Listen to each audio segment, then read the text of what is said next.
እመነኝ፣ ያለ ሰልፍ ኮንፊደንስ ምንም አታረግ፣ ምንም ማድረግ አትችልም። ሰልፍ ኮንፊደንስ ከሌለህ ማለት ነው በየሄድክበት ትወድቃለህ፣ በየሄድክበት ትሰበራለህ፣ በየሄድክበት ተስፋ ቆርጠህ ትመለሳለህ።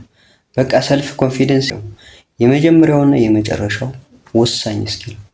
በነገራችን ላይ ሰልፍ ኮንፊደንስ ዝም ብሎ የሚመጣ አይደለም።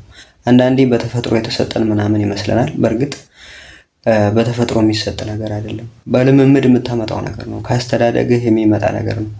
ሰልፍ ኮንፊደንስን ቡስት እንድታደርግ የሚፈቅድ ቤተሰብ መካከል ካደግ ስታድግም ሰልፍ ኮንፊደንስ ያለ ትሆናለህ። ከሌለህ ወይ ደግሞ ቡስት እንድታደርግ የማይፈቅድ ቤተሰብ ይሉንታ ሰው ምን ይልሃል ምናምን እያለ ያሳደገ ቤተሰብ ከሆነ ደግሞ በጣም ትቸገራለህ ማለት ነው። ስለዚህ በቃ አዳብረው። ከዛሬ ፊት ምናልባት ያደክበት ክፍለ ሀገር ወይ ደግሞ በቃ የቤተሰቦች የአካባቢ ተጽዕኖ ሊሆን ይችላል። ግን አሁን ለመቀየር ሞክር። እሱን ካልቀየርከው ሰልፍ ኮንፊደንስን ካላስተካከልክ ማለት ነው በፍጹም ምንም ልታደርግ አትችልም። ምንም ልታደርግ አትችልም። በእርግጠኝነት ነው የምነግርህ።